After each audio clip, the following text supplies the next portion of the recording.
أعوذ بالله من الشيطان الرجيم. بسم الله الرحمن الرحيم. الحمد لله رب العالمين، والصلاة والسلام على محمد وعلى بيته الطيبين الطاهرين. اللهم صل على محمد وآل محمد. صلى الله عليك يا رسول الله، صلى الله عليك وعلى أهل بيته الطيبين الطاهرين. السلام على الحسين وعلى علي بن الحسين وعلى أولاد الحسين وعلى أصحاب الحسين ورحمة الله وبركاته. Brothers and sisters, Assalamu alaikum wa rahmatullahi wa barakatuh. قال الله تعالى في محكم كتابه الكريم: بسم الله الرحمن الرحيم. ولتكن منكم أمة يدعون إلى الخير ويأمرون بالمعروف وينهون عن المنكر وأولئك هم المفلحون. صدق الله العلي العظيم. When we look back at the lives of the prophets and the lives of our imams, we find that every single imam had a particular mission. Every single prophet had a particular mission. But they all share one aspect of that mission, which is reformation of the ummah, right?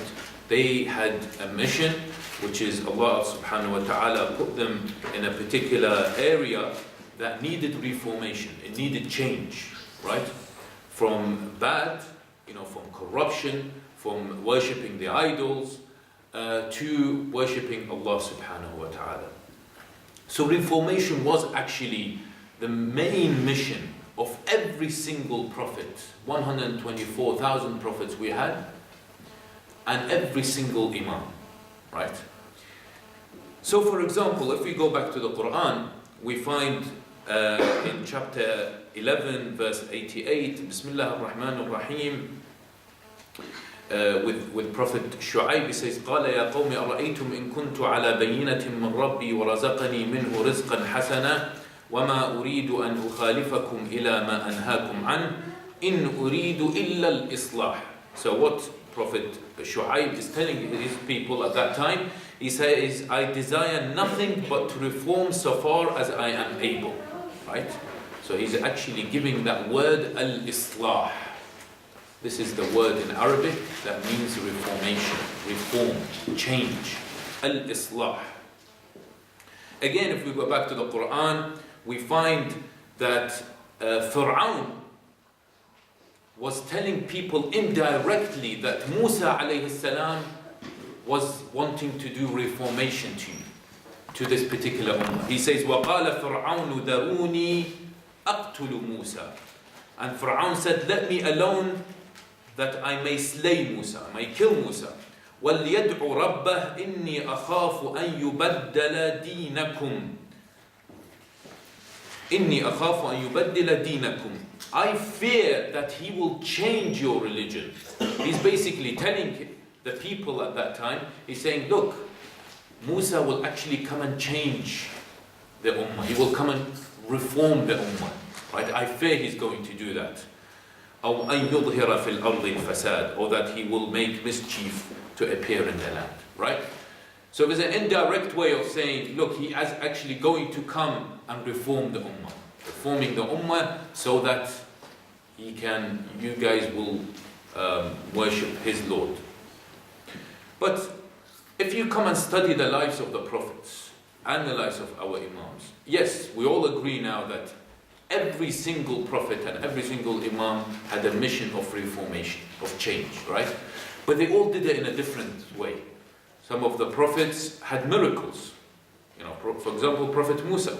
The people didn't believe in him at that particular time, so therefore Allah subhanahu wa ta'ala gave him the powers to have some sort of miracles. So people can't believe. Prophet Ibrahim alayhi salam has different things. He was questioning people's mind, intellect. He's saying, look, this is this is my Rabb. When he looks at the stars, and when the stars went, it came with the sun, he says, look, this is my Allah. Trying to make people question and try to understand that if the sun comes and it goes, then surely it's not a Lord, right? He tried to change people through intellect. When we come to our Imams, again, we find that they all had the mission of reformation, changing the Ummah, but through a different way. So, for example, Imam Ali alayhi salam, he reformed the Ummah through his khilafah, through his leadership, and he had fantastic leadership skills, and also through justice. He was the best of judges, right? If you go to Al-Hasan alayhi salam, Imam Al-Hasan alayhi salam, he reformed the Ummah through his peace treaty. At that time he studied the situation, the community very well, and he thought that, should I start a war against Muawiyah? And then he thought, no, the Ummah does not require that. Let me show the peace side of Islam, and I am going to go through a peace treaty with Muawiyah. Let's give Imam Hussein for a second, we'll come back to him. And our fourth Imam, Imam al-Sajjad, reformed the Ummah through what? Through a dua, supplication. At that time it was a very sensitive time after the battle of Karbala. It was very sensitive. Why did Imam Zayn al-Abidin come and take out his sword and say, come, I'm going to fight you? No, he didn't. He said, how am I going to reform this Ummah? How am I going to let the revolution of Imam Hussein keep alive? He said, through supplication and dua. And now we have Sahifat al-Sajjadiyah. Right? That, if you read the Sahifat al-Sajjadiyah and you try to understand the Sahifat al-Sajjadiyah, it actually will reform the Ummah. Right? And then if you go to Imam al-Baqir alayhi salam, you have knowledge. Imam al-Baqir was very known for his knowledge. Right?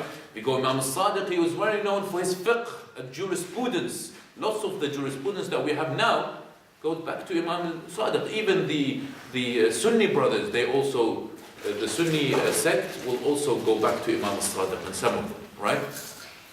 So every Imam had a different way of actually doing reformation, correct?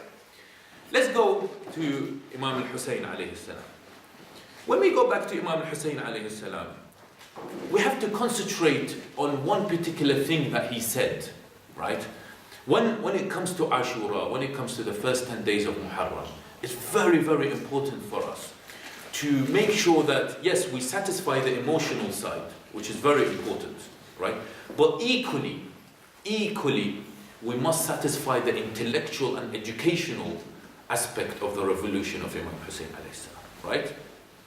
When we come to the intellectual aspect, we have to make sure that we understand his last words, Imam Hussein alayhi salam, and why he actually went and did what he did, right? Lots of people say, some people accuse us, accusing the Shia, say, look, Imam Hussein, he went and committed suicide and did all these things, and people have argued against that, and of course, that wasn't the case. But when you come and study Imam Hussein alayhi salam and his mission, you go back to his final few words. What did he say? He said in his will to his son, he said, "Inni lam ukhrij ashran wala batira." I have not revolted. Some people say, you have revolted because you want to be arrogant, you're a stubborn person, right? He said, I have not revolted on account of stubbornness, rebellion, oppression, or corruption. وَلَا مُفْسِدًا وَلَا ظَالِمًا. I have not come out as a corrupted person so I can beat this person, so I can be the best. I can be the Khalifa so I can be arrogant. Right? None of that. But this is what's important, and this is what I want you, brothers and sisters, to really concentrate on for today. وَإِنَّمَا خَرَجْتُ لِطَلَبِ الْإِصْلَاحِ فِي أُمَّةِ جَدِّي. Rather, I have risen up seeking to reform the affairs of the followers of my grandfather. This is very important. Not just reform people, but reform the followers of my grandfather. Why did he say the followers of my grandfather? It's because unfortunately he was actually fighting the followers of his grandfather. He was actually fighting the Muslims as well. The so-called Muslims, those who say that Muhammad sallallahu alayhi wa alayhi is the final. So he's come out and say, I need to reform these people, reform the way they think, because Islam has gone in a completely different direction. I need to take it back to the direction that Muhammad wa Ali Muhammad have aimed to take it to, right? And that was the mission of Imam Hussein. Now, the question is, we said at the start, our first Imam, Amir al-Mu'mineen, he did it through leadership and justice. Imam Hassan did it through peace. Imam Zayn al-Abidin did it. What did Imam Hassan do? Imam Hussein alayhi salam, yes, he did it through Battle of Karbala, but then he goes on and says, أريد أن أأمر بالمعروف وأنهى عن المنكر. I want to enjoin good and forbid evil. This is the way I want to do Islah in my ummah. This is the exact way I want to do reformation of the ummah. Is through enjoining good and forbidding evil. Now, this is the topic we're going to talk about today. And inshallah, how long do I have? Around 20 minutes, half an hour? Around that. Inshallah, I won't keep you bored for a long time. But this is the topic that I will like to discuss, because when I come to personally, when I like to come and read about Imam Hussein alayhi salam and the Battle of Karbala, this is something that really hits me hard, because the issue of enjoining good and forbidding evil is something that we haven't really paid much attention to. This is the intellectual part, this is the educational part that we must equally focus on as much as we focus on the emotional part, right? Because our enemies, and there are plenty of them out there, right, are accusing us of just concentrating on emotional, and you guys do this and do that and hit yourselves and things like that, and I don't want to go into these particular issues. But the message of Imam Hussein is much deeper than you coming actually and taking a sword and hitting it on your head. It's much, much deeper than that, right? The message of Imam al-Hussein alayhi salam is exactly this, reformation. It is through Amr bil Ma'ruf wa Nahi anil Munkar that reformation will occur in these communities and these societies. Let's try to focus a bit on what is Amr bil Ma'ruf wa Nahi anil Munkar, and how practically in our community now we can actually enjoin good and forbid evil. And for me to do that, I want to hear a very, very loud salawat.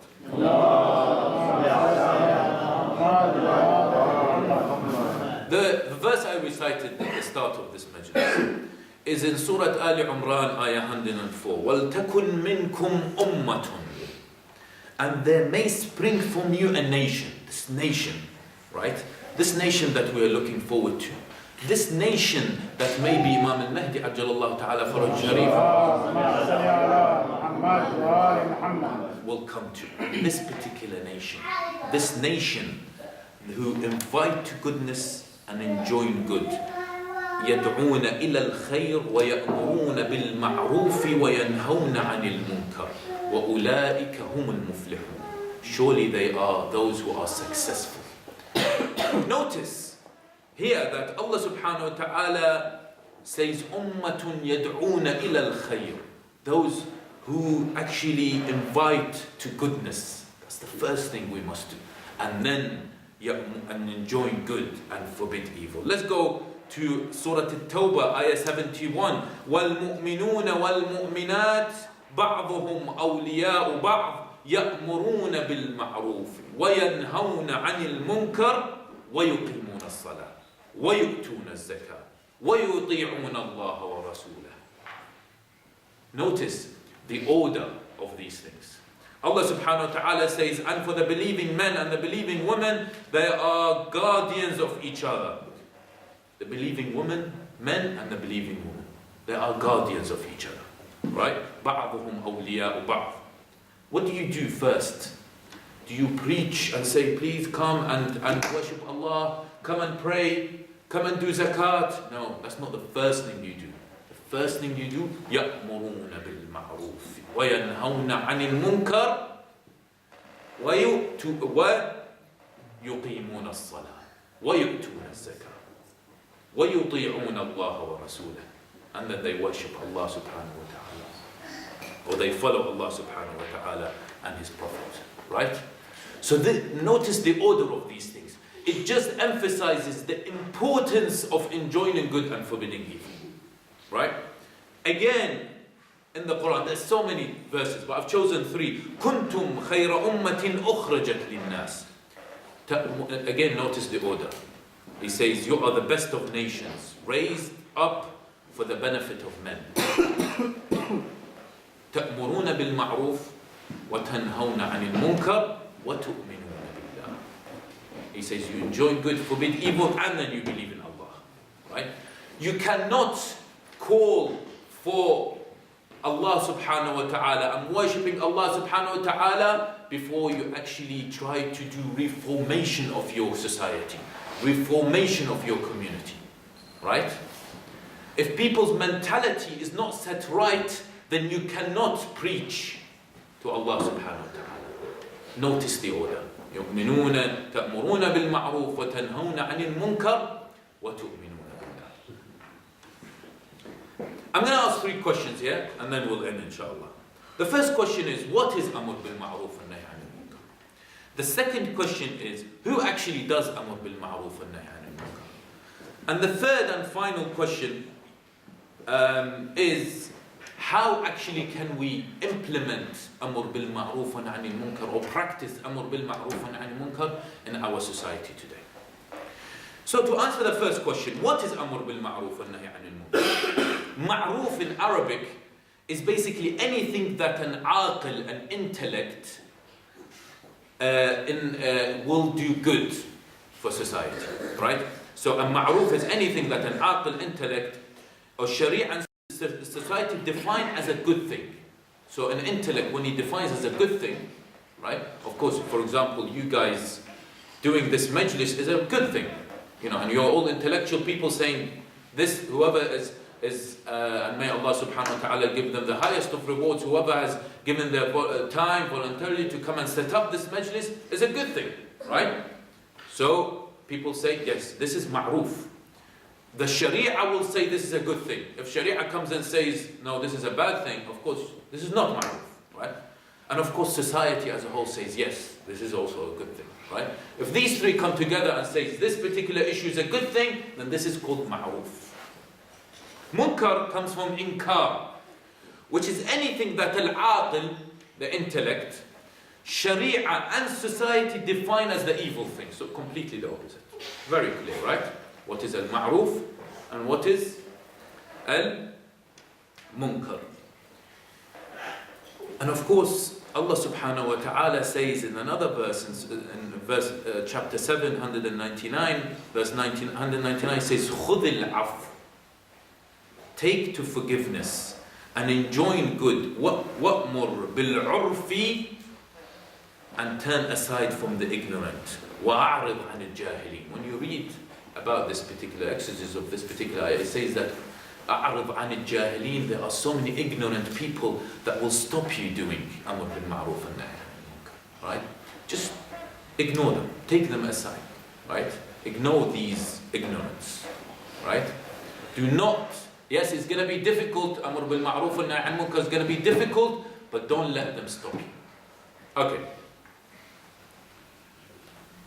And there's a very beautiful hadith narrated from Muhammad sallallahu alayhi wa alihi wa sallam. Man amara bil ma'ruf wa naha anil munkar fahuwa khalifatullahi fi ardih wa khalifatu rasulillah wa khalifatu kitabih. If you're going to enjoy good and forbid evil, you are actually going to be the Khalifa or the representative of Allah in this world. See how powerful it is. You're going to be a representative of Allah in this world. And you're going to be a representative of His Prophet. And you're going to be the representative of His holy book. This is how powerful it is. And of course, when we come to the next question, who actually does Amr bil Ma'ruf and Nahy anil Munkar? Amr bil Ma'ruf and Nahy anil Munkar is part of furu' al-din. You know, we have usul al-din, which are 5, right? Al-Tawheed, Al-Adl, Al-Nubuwa, Al-Nubuwa, Al-Imama, Al-Ma'ad, Yawm Al-Qiyamah, and we also have furu' al-din. So we have the roots and we have the branches of religion of Islam. One of the branches, as well as the Salah, Al-Sawm, Al-Zakat, Al-Khums, etc., Al-Hajj, is what? Amr bil-ma'roof wa nahy anil munkar. And when you come and ask the ulama, you tell them, is furu' al-din wajib? Is it obligatory on the mu'min? He says yes. All of these, as-salah, as-sawm, all of these are obligatory. It is equally obligatory on you, O mu'min, to do amr bil-ma'roof wa nahy anil munkar. So, there's no, as much as you pray 5 times a day, you have to do amr bil-ma'roof wa nahy anil munkar. This is why I decided to concentrate on this particular issue in today's lecture. Because I fear that when it comes to Muharram, when it comes to Ashura, this great occasion that we are proud to come and commemorate, right? We sometimes concentrate on issues that we shouldn't concentrate too much into, and we leave the most important aspects of Ashura, which is this, enjoining good and forbidding evil. I haven't said this. This is the words of Sayyid al-Shuhada. This is the words of Sayyid al-Shuhada, the master of the martyrs, Hussein alayhi salam. This is his words. He said, he has come to do reformation of the ummah through enjoining good and forbidding evil. Surely we must learn from that. And when we go to our Sharia, we find that yes, joining good and forbidding evil is obligatory. We go back to the Quran and we say Amr bil Ma'ruf and Nahy anil Munkar is more important than you actually preaching to Allah subhanahu wa ta'ala. Because you have to try to reform the ummah before you do that. So, the issue of who actually does it is obligatory on every single mu'min. And of course, this particular mu'min has to have has to be baligh, so past the puberty stage. And of course, one very important thing is that this person must be in full confidence and knowledge of what he or she are doing. I have many ahadith, I will probably mention some of them later on, but you know that there are many Muslims, I can say, many Muslims. You'll find lots of them in Saudi Arabia, right? Who are doing exactly the opposite.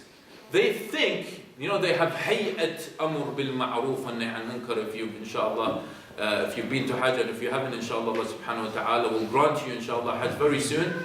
You go there and you find these long beards and short dresses. People, they come and say they are part of this association called enjoining good and forbidding evil. Amr bil ma'roof, hay'at amr bil ma'roof and nahy anil munkar. I call them amr bil munkar wa nahy anil ma'roof. Right? Enjoining evil and forbidding good. They do exactly the opposite. Why? It's because they've been brought up in such an environment that they are told this is what you should do, but they're doing exactly the opposite because their knowledge is very much wrong, and of course they are ignorant people, along with many other reasons. So the person who does amr bil ma'roof and nahy anil munkar must of course be guided, that he or she must know what they're actually doing, the right knowledge, and of course in their right position. And we'll talk about how to do it, inshallah, with a loud salawat ala Muhammad. So, how should we promote enjoining good and forbidding evil? How should we do that? Now, this is a very big question, right? And I don't really have time today to go into details about it. But I'm going to give you several examples. But before I give you several examples, I'd like to narrate to you 2 stories. One of them is Al-Hilli, who unfortunately I don't have relation to. I'd love to, but I don't have relation to. Al-Hilli has narrated in Minhaj al-Karama, in his book, that one of the Imams, I think he was Imam Al-Kadhim alayhi salam, while he was actually spending great hardship in Baghdad at his time, one day he passed a road which he saw there is a house decorated with all sorts of decorations, and he had some sort of celebration, this particular owner of the house, and there was loud music coming out of this house. And as he was passing the Imam, he saw the maid coming out of the house, the servant, this lady, and she was taking out the garbage. He asked that particular lady, he said, who's the owner of this particular house? Is he a slave or a free man? Look at the way he did Amr bil Ma'ruf and Nahy anil Munkar. Just examine the way, right? He didn't go storming inside and he said, what's this? Shut the music. You get out. You do this. No. He saw the maid, he told her, is the person here, the owner of the house, a slave or a free man? And she said, a free man. Imam said, indeed, if he had been a slave, he would have obeyed his master. If this particular person had been a slave, he of course means a slave of Allah, he would have actually obeyed his master. So obeyed his master, not having all this loud music and things like that. She went quickly into the house, and he saw her. He said, what's going on? Who is this person who was talking to you outside? And she said, I don't know, it's this person who asked me this question, and I told him, this man is a free man. And he told me that particular answer. He said, yes, indeed, if he had been a slave, he would have obeyed his master. So he's called Bush, this guy. He came out of his house, running, barefooted, right? And to Imam, and he knew exactly who that was. When she told him, he knew that this was Al-Imam, so he went quickly to him, and he told him, oh Imam, please forgive me. He got the message straight away, that yes, he is a free man in this world, but he's a slave to Allah subhanahu wa ta'ala, and he shouldn't have done what he did. So he is known as Bushr al-Hafi, the barefooted Bush, right? This is the story.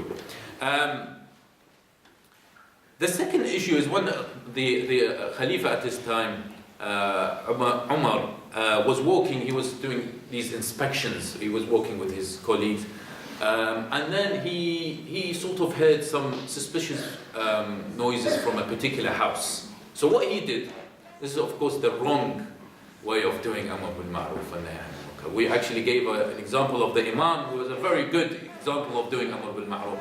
This is the wrong way of doing Amr bil Ma'ruf. So he went actually, and what he did was, he did exactly the wrong thing, where he climbed up. At that time houses went, so he climbed up and he started looking at this guy, and he said, what are you doing? What he saw was this person sitting down beside a woman, and actually they're drinking alcohol, right? And he said, what are you doing? This is not, this is haram.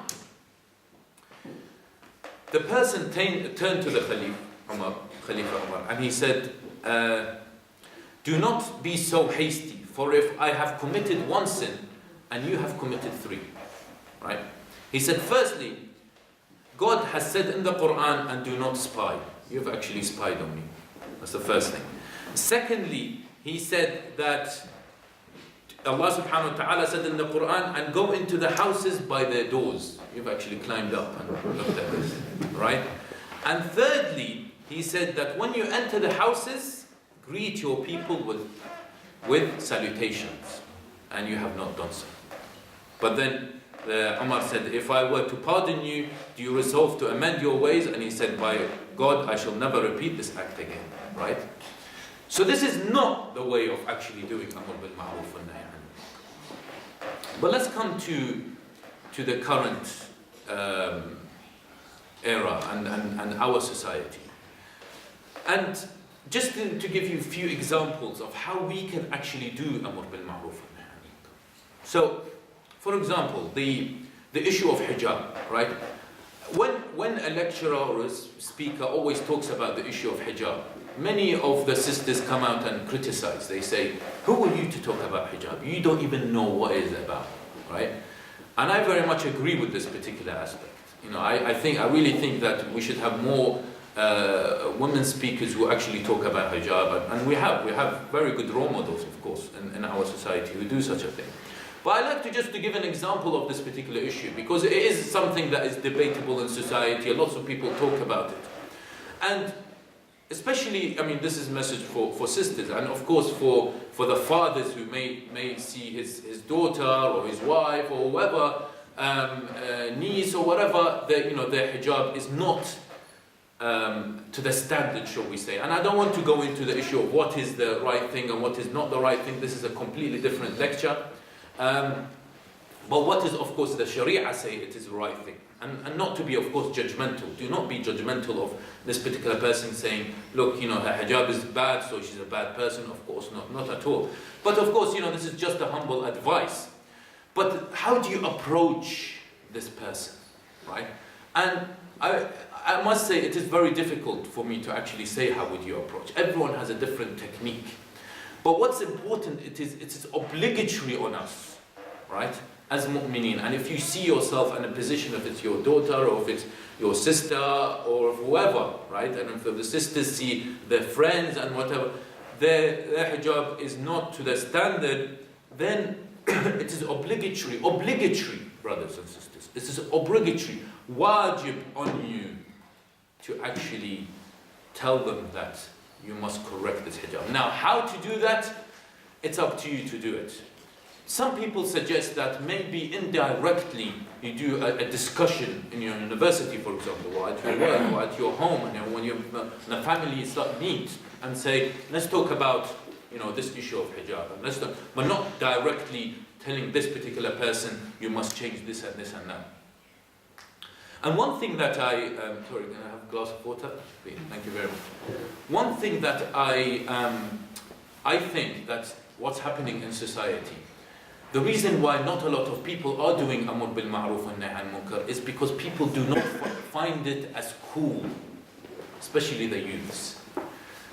Because when you actually go and find, for example, a friend of yours in the prayer room, at work, at university, whatever, they are not actually praying properly.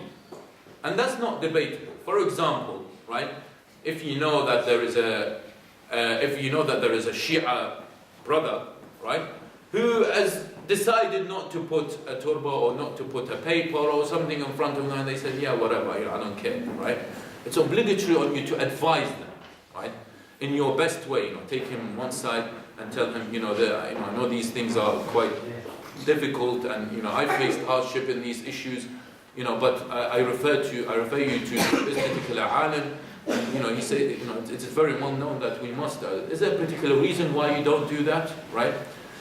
Some sort of like. But the issue is that when you do it, the youth are looking at this as you are not a cool guy. You are actually too religious. You're a religious guy. So I don't want to be your really close friend, right? And that is a very dangerous issue. And I do know that this is a problem in the universities for our youth, and it's a problem in our community. Is that people do not do it because they are afraid that people will think that these people are just too religious. They not talking about the cool things in that. And we really need to come as a community, especially during the Muharram, the month of reformation, the month of Amr bil Ma'ruf and Nahy anil Munkar, to come and do a brainstorming sessions, to actually think about how we actually going to change this perception where it's fine for me as Ali to come and speak to Muntazir and tell him, the other way around, Muntazir come and tell Ali that Ali, for example, what, I saw you in your wudu is not very particularly, I think this is the way to do it. Let's have an open, thank you very much. Sallu ala Muhammad wa ala. Let's have this open heart, right? Where I can accommodate everyone who can actually come and tell me, fi sabilillah. There's a particular hadith, narration, right? It says, Rahimallahu man ahda ilayya uyubi. May Allah subhanahu wa ta'ala give blessings to those who actually tell me about my shortcomings in a present way, right? They present me with my shortcomings. when you're going to give someone a present, how do you give them a present? Do you throw it at their face? You don't throw it at their face, right? You wrap it up, right? You maybe put like a nice things at the top, right? Nice flower or something like that. And then you present them.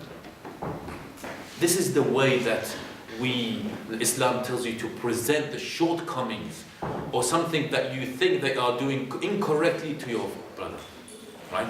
You have to think about how you wrap it. I'm not going to come and tell you this particular issue, you have to use this wrapping paper or this.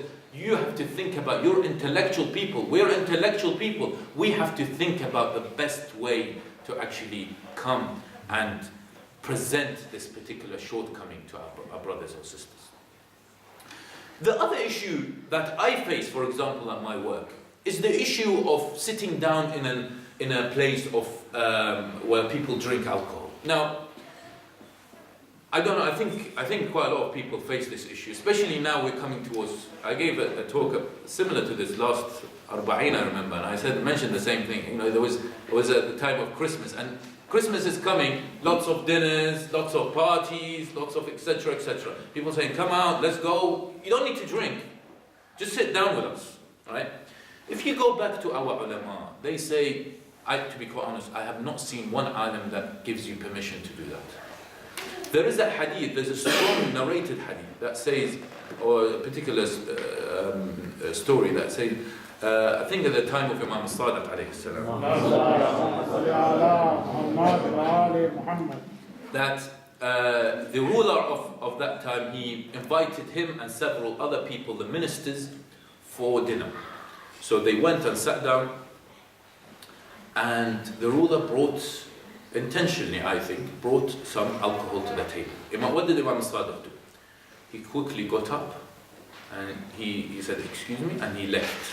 And they went back. He said, "I cannot sit down in an area where alcohol is consumed." So all the ulama, I'm sure there are other hadith, which I'm sure there are other hadith, but the ulama have come to a conclusion that there is no way you are allowed to sit down in an area or on a table where alcohol is presented, right? So, for us, when you see a brother or a sister going to the dinner or going to a particular place and saying, "Yeah, that's fine, I won't drink," it's obligatory on you. See, I can't emphasize this more. It's not mustahab, right? It's obligatory on you, O mu'min, if you are the real follower of Al-Hussein, Rasul wa Ali Muhammad, so you have to go and try to explain to them that this is not allowed in Islam. Obligatory of you. Do not think it's not cool, right? Because you do tend to, I tell you honestly, if I was to tell someone, they think, "You're just so religious, ease up a bit, man. Seriously, ease up a bit. This is just too rigid." But there are things that we can ease up in, right? To some extent. But there are things that Islam comes hard and says no. Because Islam knows that if it was to allow you to sit down in an area, you might be influenced to actually drink. And not just that, usually where people drink, is where you find lots of fasad. Lots of fasad is where you find. You find people who are very drunk, you find women, people doing all sorts of things. Right?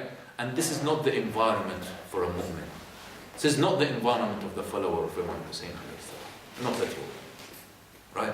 So therefore, it's very important for us, in that particular instance, if you are going to, you must advise others. Of course, you must stop. We have to go back to ourselves. But this lecture is not about ourselves, it's about actually trying to enjoy good and forbid evil. But of course, if one was to find themselves as you need to talk, to find ways to try to convince yourself that this is not the issue. That's why we said there are only certain people that can do Amr bil Ma'ruf. Of course, this is obligatory, but you must come to a position of knowledge and education that you are, able to do Amr bil Ma'ruf.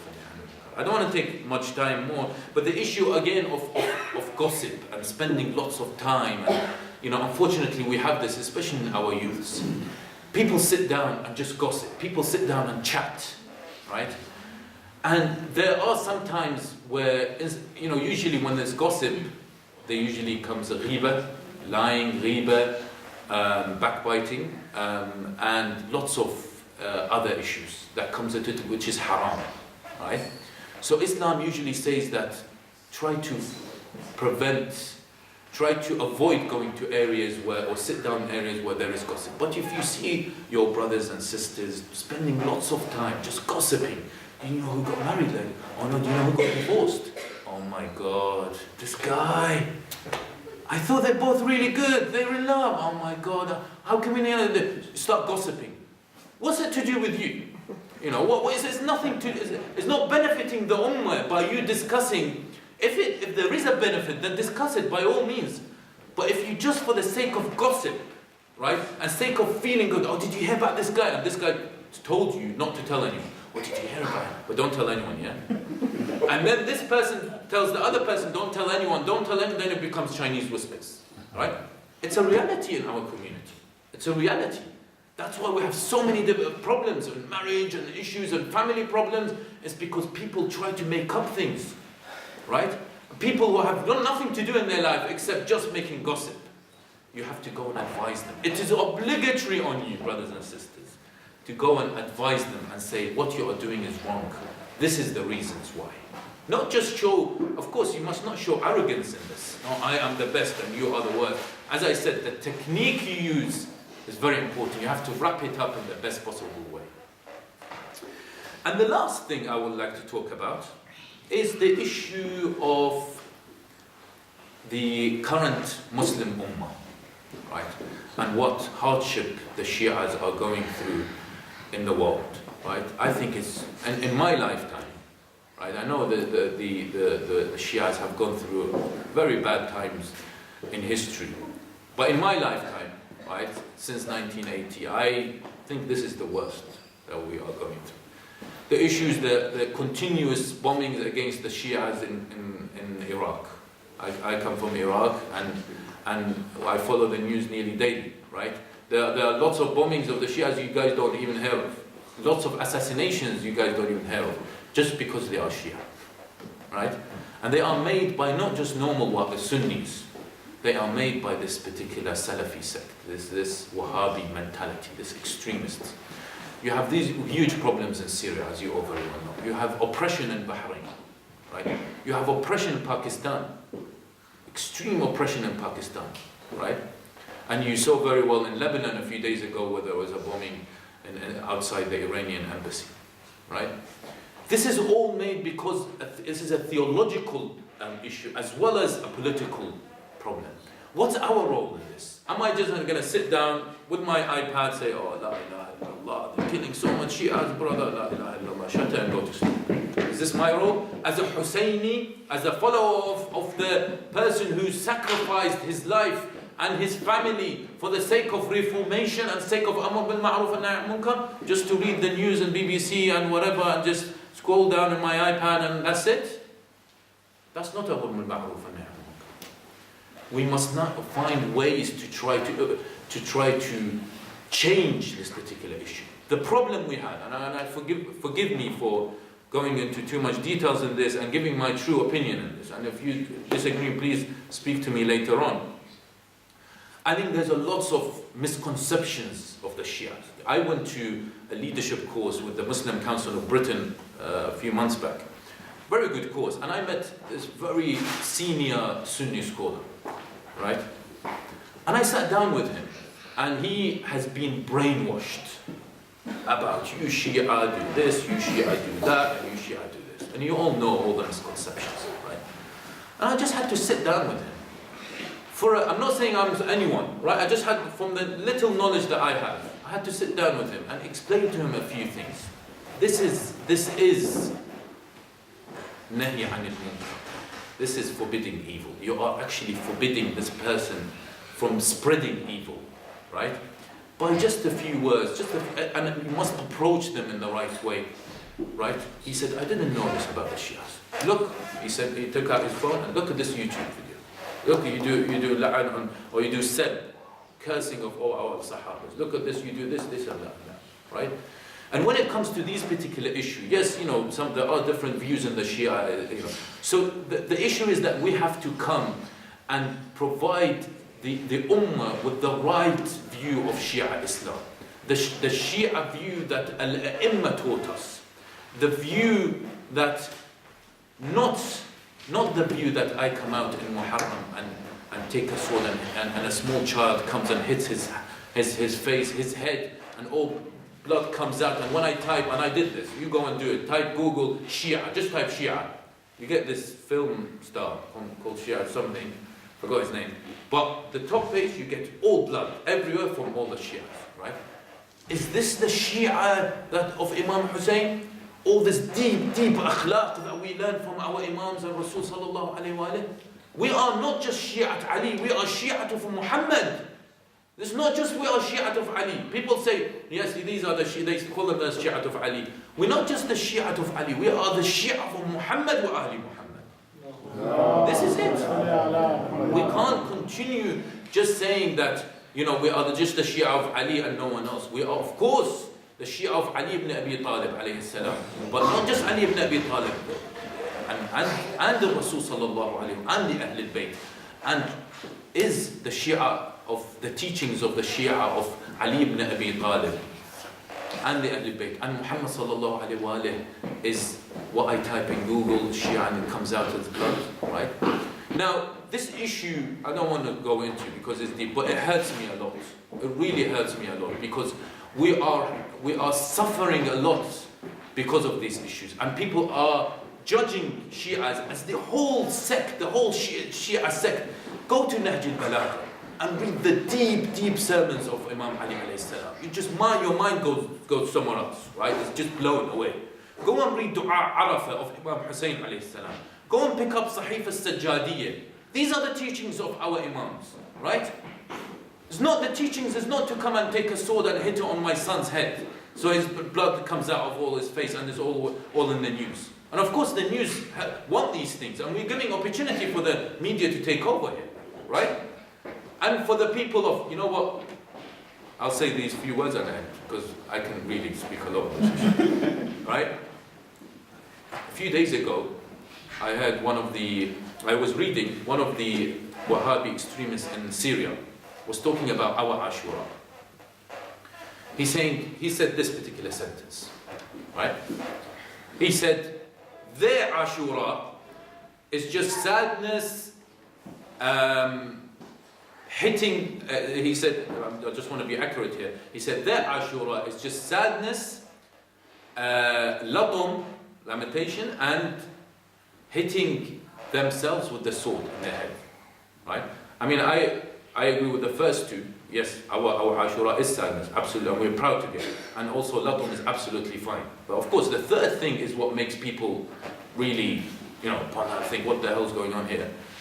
What did he say after that? He said, our Ashura is as-salah, qira'at al-Qur'an, reading the Qur'an, and as-zakah. See the way he was telling? He was telling the normal Sunnis, and he was telling the media, this is their Ashura, this is our Ashura. We pray, we read the Quran, we pray Zakah. They actually just go and hit themselves in Ashura. Of course, they don't do that, by the way.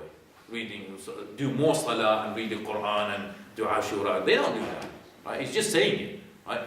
But he is saying it because he knows he will influence those normal Sunnis and others. They say, yeah, look at these Shias.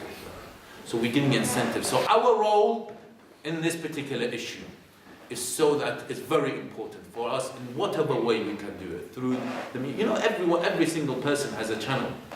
You have a channel, you have a channel, you have a channel. We all have a channel, and that's YouTube. You can make your own channel, and you can spread it, right? You have Facebook. This is the time where we can actually broadcast how did Egypt fall from Mubarak? Through Facebook. I saw a documentary on that. How did Tunisia? Through Facebook, right?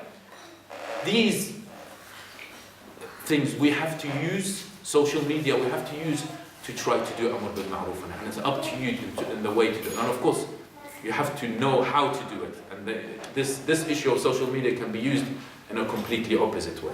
Let me end with this particular hadith from Muhammad sallallahu alayhi wa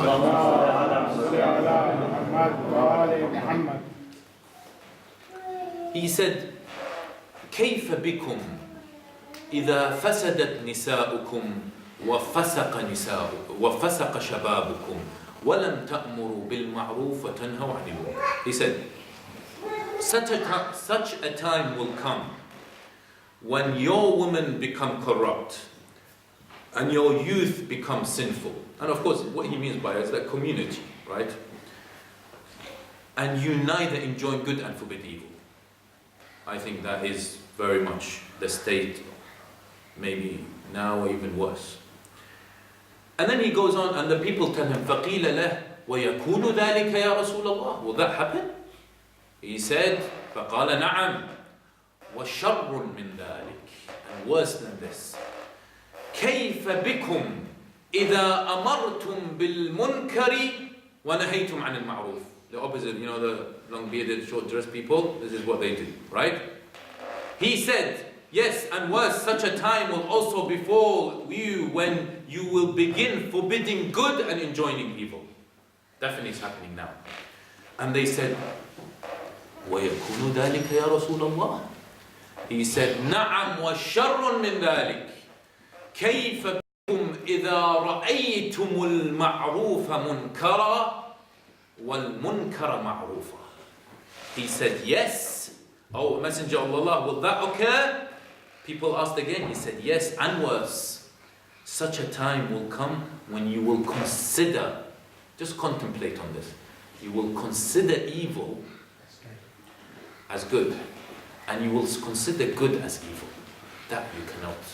Very difficult to change. And with these very sort of humble words, I seek your forgiveness, and inshallah I ask Allah subhanahu wa ta'ala to help us all to enjoin good and forbid evil, and to help society and community with the problems that we have, and very importantly for us to actually try to use these opportunities of Al-Ashura, not in a negative way, but also try to learn from the Sayyid al-Shuhada, his powerful message of reformation and Amr bil Ma'ruf and Nahy anil Munkar. Wassalamu alaikum wa rahmatullahi wa barakatuh.